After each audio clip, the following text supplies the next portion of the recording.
right, 9 at 9. Number 9, Franconia State Park in New Hampshire is a stunning place to be this time of year. The weather is nice and crisp, the leaves are changing, but the park is being overrun by tourists, and locals say it is bumper-to-bumper chaos, and it looks something like this scene from The Family Guy. Summer tourists are gone, and we finally have the town to ourselves before those idiots from New York show up to watch the leaves change and take over the whole place.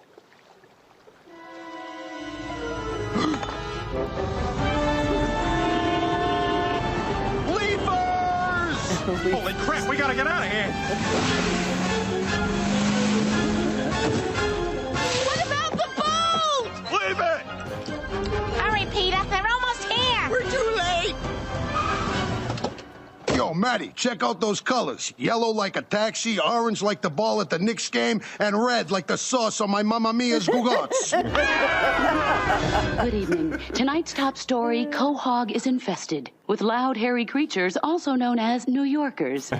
According to local New Hampshire Facebook groups, tourists are leaving trash behind, going off trails, climbing in places they shouldn't be. They're calling on officials to get a better handle on crazy leaf peepers. We always hear stories about a very, very old person who just turned 106 or whatever. Right. It often seems that the old-timer lives in what are called blue zones, places where people tend to live long lives because of the diet there or the climate or the general positive attitude. But a research fellow at Oxford has a new study that pokes some holes in that. Saul Justin Newman found that the longevity story is something of a myth because in Japan, where these people often seem to live, they don't have very good records about birth dates. He found that many of them are in areas around Okinawa, which was, of course, badly bombed during World War II, and their birth records were lost. He found simply the closer to bombing a region is, the more centenarians it claims to have. And in places like Costa Rica, he found that the old-timers were just lying, or relatives of the deceased were collecting pension checks. After an audit in Greece, 72% of the people thought to be 100 were found to not really be that old. What? And we've been going along with this for putting them on TV with their giant birthday cakes. Can't do Liars. They're a bunch of liars. Wow. Well, it's our fault. We should have asked for official documentation. We're putting them on the local news nonstop, at least once a week. What a pile of crap. Doesn't surprise me at all, though. Typical.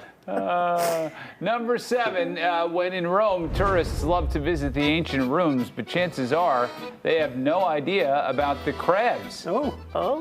Giant river crabs actually live beneath the ruins. Archaeologists found them in 2005 in a sewer drain from the 4th century. They suspect the crabs are the descendants of crustaceans that were there when Rome was nothing more than marshland. Due to construction over the years, the crabs became cut off from the Tiber River and essentially got trapped in the middle of the city. Researchers ignored them for a while, but in recent years, there's been a push to learn more about crabs and keep them from going extinct. You can't ignore the crabs. No. Hey, a real nuisance. Late 90s, you had it for a long time. Oh, well. I know he doesn't. But it's more fun. Number 6. Believe me, it wasn't funny. It wasn't. He's got the scars to prove it. It wasn't funny. I'm sorry for bringing it up, but it hurts. Whatever. Anyhow, yesterday we told you about this beautiful quarter zip from the wonderful fashion house in Paris called Rayer. You were going to wear that. Yeah, some of my uncultured coworkers scoffed at it because it cost about $1,000. They're fools. Anyhow, the designer there is an old friend, and he hooked me up. It looks like I'm going to have the best autumn of my glorious life. I love the drape of these beautiful garments. So these are other garments by Rayer? Yeah. I mean, I know you're a fan of the quarter zip, but would you do something else? Sure, I'll do I love when you do just the top button and leave the other ones undone. Get a little belly. Yeah, you like that? High boots. Look at you. Shorty shorts and high boots is one of my best looks. Your legs haven't been that hairless since you were 5 months old. I know, that's true. They paintbrushed that. Yeah, I will confess. All right, number 5. There's a great food artist based in New York, Hurley Langberg. Check out his website and Instagram. Come on.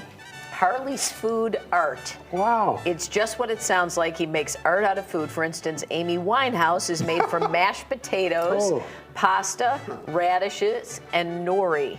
Scooby-Doo, made out of whole wheat, chocolate crepes, plums, pears, nectarines, watermelon, and tortilla. And if this seems like it's perfect advertising for brand partnerships, yes, he has done some of that as well. He's a Northwestern graduate. Yeah, the old Look at Jojo. Yeah, Jojo. That's the bear. The bear. What do you know? He's a Northwestern he's guy, good. huh? Yeah. Lion King with bacon. Oh, my heavens. Oh. Leprechaun. The Lord of the Lord of the Limerick. Limerick, Looks yeah. good. Wow. Frida Kahlo, right? Yeah. One Look of our at these. Are newswriters. fabulous. Ah. Boy, this was fun. Boy, All that is food. fun. Good stuff. All right, number 4, you see something that's really cute, like a puppy or a kitten or a chubby little baby. They're so cute, you just want to squeeze them. You can't help it. There's a name for that. It's called cute aggression. Ooh. Doctors say it's an emotional response that happens when a person experiences more than one emotion at one time. The concept was first introduced in 2000 as part of a model explaining the progression of emotions. Yeah. Cute aggression is a way to help regulate those emotions. But what emotions are you feeling at the same time that it doesn't explain why you want to No. squeeze something so hard? Yeah. Well, that's a good question. Yeah. Happiness is one, probably. I don't right? think I want to know the other one now. Yeah. Maybe anxious. Yeah. Number 3, let's talk about the Mariana Trench. It's the deepest point in the world's oceans, so it's 7 miles down. The pressure down there is so intense it could crush a submarine like a pop can. Most of the area is unexplored by humans because the darkness, extreme cold, and that pressure make it impossible. In recent years, some aviation experts have been looking into the theory that missing Malaysian Airlines Flight 370 disappeared into the trench after the pilot intentionally flew it there. Of course, that's just a theory. The plane went missing in March of 2014, with 227 passengers and 12 crew members presumed dead. The cause of the disappearance has not been determined. It's considered the greatest mystery in aviation history. It's 10 years ago already. Jeez. Wow. Yeah. All right, number 2, football fans know that the number 22 Fighting Illini have a big game this Saturday. It's number 24 Michigan. Yeah, we do. Anyway, from 1997 to 2000, their current athletic director was a tight end on the football team, and Whitman will, or Andy Whitman or Josh? Josh Whitman. Josh Whitman. He's going to be the Illini's honorary captain Saturday, and here's a cool clip from his school days. Hi, I'm University of Illinois tight end Josh Whitman. As a Big Ten school, people think we're all about football, but Illinois is about academics first. We have the largest public university library in the country, and our alums have won 10 Nobel Prizes and 17 Pulitzers. Yes, at the University of Illinois, you'll find our focus is solely on education. Right, Dean Riley? You are so right, Josh. University of Illinois. Academics first. Football, a close second. That's pretty good. That is a good one. Illinois is 5-1. Michigan's 4-2.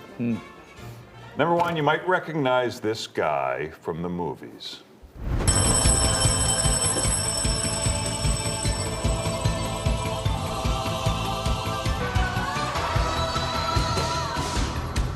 You want to hit? No, you don't want to hit where you've got 18. Want to hit. Yeah. Hitting 18. He doesn't want to hit. Hit me. Don't. You took my queen, Ray. I've got a 10. I needed that queen. Sir, please don't touch the cards.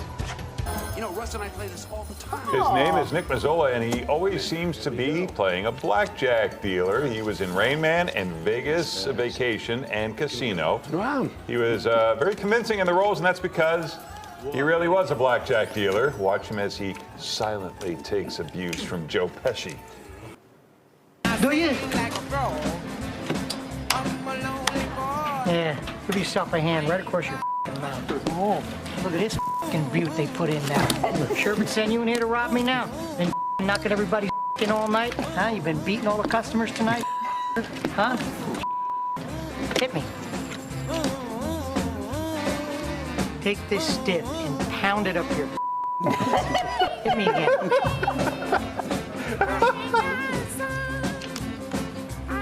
Take this one and stick it up this Hit me again. That's it. Keep looking at him, you. If you had any harder at all, you'd be out stealing for a living.